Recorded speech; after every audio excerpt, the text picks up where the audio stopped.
Bagaimana software diinstal dalam pikiran bawah sadar? Video sebelum ini menjelaskan bagaimana software terpasang karena lingkungan, karena orang tua.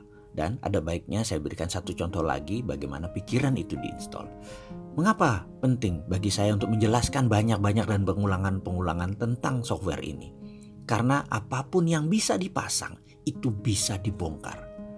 Jadi ketika Anda merasa diinstal sesuatu yang jelek, Anda ubah. Kalau Anda merasa tidak ada softwarenya, maka ada baiknya kita pasang software sesuai yang Anda butuhkan. Cara pasang orang tua ke anak, kita bisa beri contoh dengan ilustrasi sebagai berikut. Saya tanya kepada sahabat semua, terutama yang wanita. Perhatikan bayi yang 6 bulan. Misalnya bayi itu adalah anak Anda, keponakan Anda, atau sepupu Anda. Bisakah anak tersebut berbicara? Maka kita semua akan menjawab bayi tersebut belum bisa berbicara. Komunikasi verbal bayi tersebut hanya menangis, diam, tersenyum, atau tertawa. Ketika bayi tersebut menangis kejar dengan keras dan lama, maka pertanyaannya, apa yang dilakukan oleh kedua orang tua itu?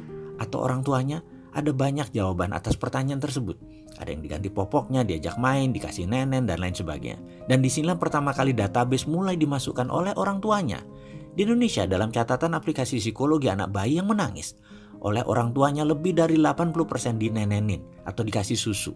Sementara di Jepang, di Amerika, di beberapa negara Afrika, di Eropa budayanya lain lagi. Karena sudah dilihat tidak pipis, belum waktunya makan, tidak ada masalah fisik yang berarti, aman dalam box. Banyak orang tua hanya memainkan dan mengajak komunikasi sang bayi. Bayi pun begitu tidak diam, diteruskan main dan diajak bicara. Inilah yang kemudian hari di Indonesia banyak anak yang menggunakan tangisan sebagai senjata mempengaruhi orang tuanya. Karena tidak dibiasakannya negosiasi. Dibiasakan dituruti keinginannya. Anak menjadi demanding, sangat banyak maunya. Ada lagi yang harus diperhatikan. Ada software lain yang dipasang orang tua pada sang anak dengan ngegampangin dengan nenenin tadi. Pertanyaan, mengapa bayi tadi menangis? Kita bahas satu-satu kemungkinannya. Karena lapar, karena kepanasan, karena kedinginan, karena pipis, karena tidak nyaman, karena kesepian, karena mau main, dan lain sebagainya. Intinya karena komunikasi belum banyak vocabulary-nya, maka dia menangis. Sekali lagi menangis karena ada masalah. Ini kata kuncinya. Ada masalah. Disinilah software orang tua dipasang ke anak tersebut. Atau dalam bahasa pemrogramannya, kalau dibaratkan otak manusia adalah komputer, disinilah momen di mana orang tua sedang memasang sebuah program. Yaitu 80% orang tua akan meneneni anak tersebut agar terlepas dari masalah yang terjadi.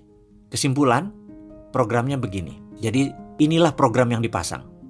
Nak, kalau ada masalah dalam hidupmu, masukkan sesuatu ke mulutmu.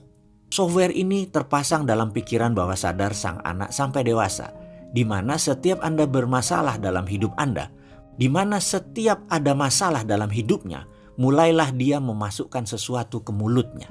Baik itu makanan, minuman, rokok, gigit jari, gigit pensil, apapun dimasukkan ke mulutnya untuk tenang seperti nenen sang ibu.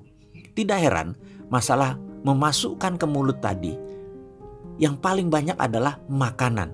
Dan ini membuat populasi manusia Indonesia 35% adalah overweight. Jadi kita sudah mulai paham tentang bagaimana software itu terpasang dalam pikiran. Kita lanjut.